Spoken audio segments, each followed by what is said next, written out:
My friends, are you looking to create a little bit more emotional complexity, depth, and connection to your songs? Well, I'm going to show you how to use secondary dominance to do just that and have another tool in your songwriting tool belt. Now, I would love a subscribe and a notification bell to receive more videos on how to make your songwriting better.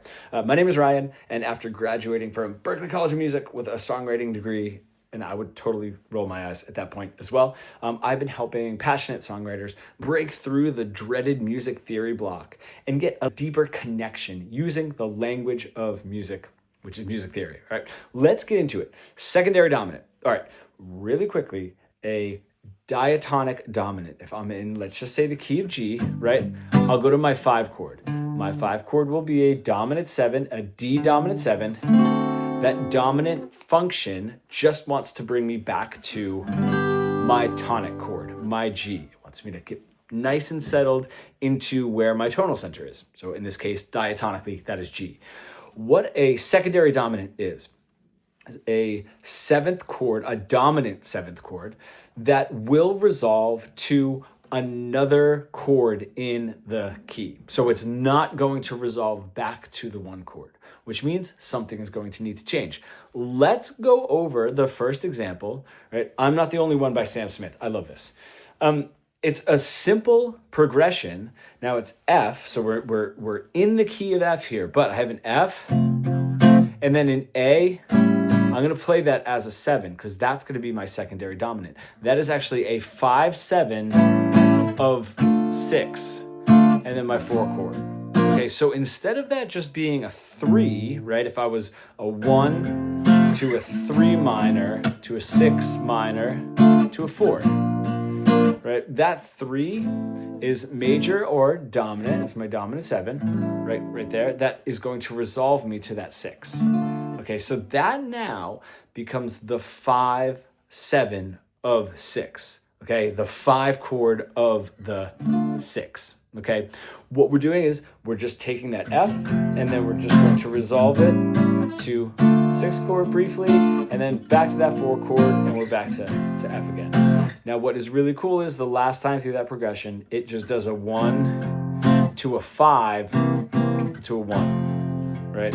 So that last time sort of settles in very diatonically, a 1 tonic chord to a 5/7 diatonically and back to my 1 chord.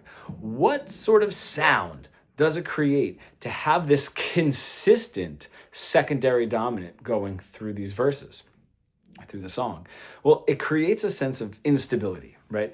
If everything was just diatonic, it would be nice and settled, and we'd have a really, because it's harmonically, it's not melodically, it's not in the melody, it's just that harmony, the harmonic structure of that song is going to be unstable. Okay, we're not flying way out into the universe, sort of like Black Hole Sun by Soundgarden is an example of a song that is continually modulating through keys and not diatonic, and that is just out in the ethers, and that's the mood of that particular song. This one isn't.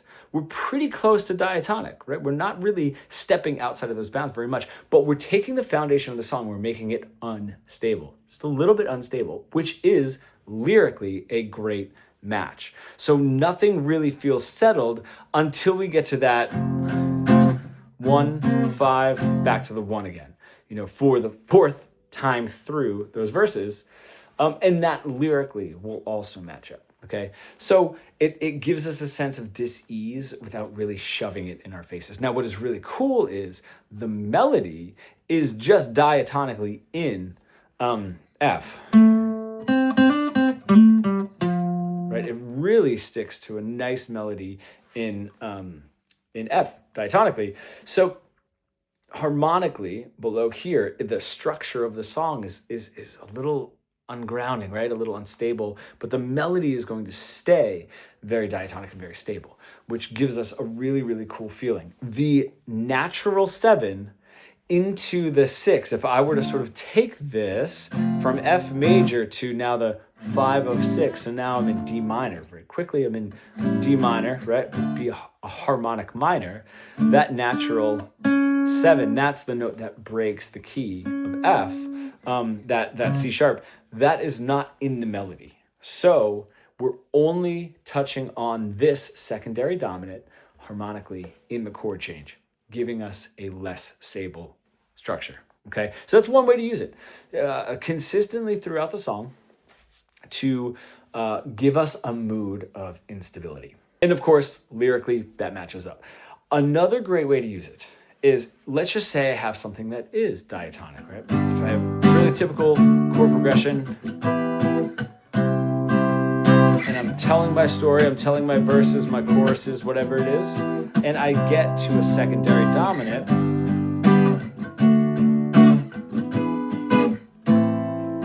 right there, so if I'm in G major, I have a 1 chord, a 5 chord, a 6 minor to a 4 chord, okay? Your typical progression. If I want to add a secondary dominant there, my 5 chord, when I go up to the 6, I'm going to play that as a 7 chord. That's actually going to be my 5-7, my dominant 7 of the 2. That's where it's going to resolve. It's going to resolve me to a 2 minor, so my A minor. Now, because after that, I'm going to just go back to either the chord progression that I was in, or just sonically, the sonic universe that I was in some sort of diatonic G major, right? So it's only for that brief moment am I, and I can either take it just a little bit further, right, to something that, and then I can come back to my original progression. So only that chord is non-diatonic, the 5-7 of the 2. So if I'm going to be using that, not continually using it to sort of dig up the stability the way that Sam Smith did, if I was going to do it just in this one particular moment, I would want to make sure that the lyrics match up to that. So what are my choices, right? I'm not completely leaving this cinematic universe of G major, right? I'm just changing something. So something can change there. A point of view change, maybe a new piece of dialogue from someone that is not the protagonist, some sort of a cinematic change, if we're thinking of this like sort of cinematically, for that one moment that does not jar us away from the lyrical universe that we've already created, right? The cinematic universe that we've already created. But for a second, we're going to switch things up, right? And look at it from a different angle. You know, something is going to seriously change there. So that's a great tactic to use. I sort of think of it in the way of a bridge, especially if you're going to do like a chorus rewrite. You know, if the chorus is sort of like maybe a bunch of I statements, I feel this way, I feel this way, I feel this way, and then there'll be that little juxtaposition, and then it might be we feel this way, we feel this way. So some sort of problem was solved, and there was a new point of view, and things sort of open up for that bridge, and we come back to the original universe with a new understanding that we got from our different point of view. Some ideas to do. If our music is sort of sticking to something very diatonically, right? I would want my lyric to sort of stick to the same thing, you know? Or if I decided to just go to a relative minor,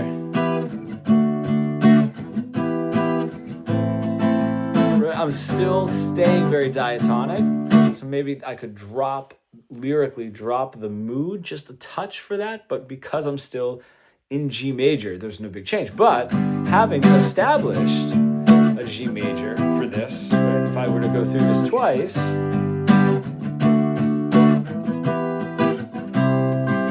back again, it won't be a surprise.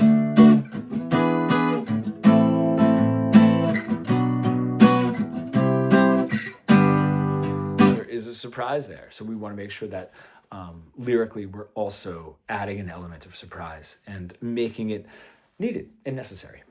If you hear anything in some of these examples, especially that second one, you want to share it. Some cool way to address a little bit of a change for that key change just in that moment. I would love to hear it below. And if you like this, go ahead and give it a like.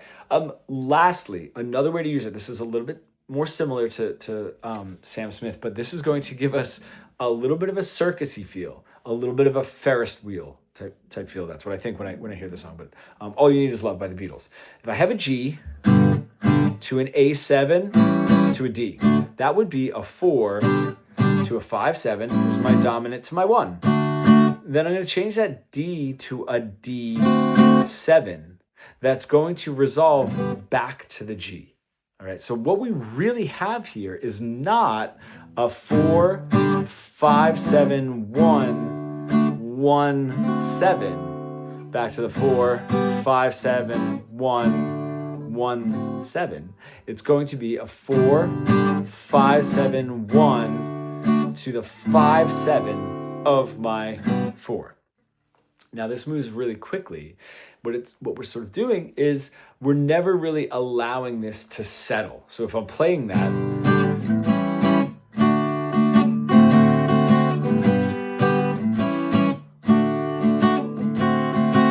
right, it's just this constant moving forward, right? Even in that Sam Smith example, F is, especially melodically, F is going to be sort of staying as my diatonic tonal center, right? All the melody is all built around F major. But even that chord progression is still going to be an F major. We're just sort of making it a little less stable. This one never gives us that option, and it's a constant revolving door. Just really cool, gives us a circusy sound, and really playful. And circus is like the best way that I can sort of describe that. So that's another really cool way to use it. Again, where we're adding a little bit of instability, but on a different emotional spectrum than the Sam Smith example. Now, if you are a passionate songwriter that wants to create a deeper emotional connection to your songs and add limitless options melodically and harmonically to really connect with the listener, comment songwriting below. I would love to talk to you and see if you are the right fit for our mentorship program.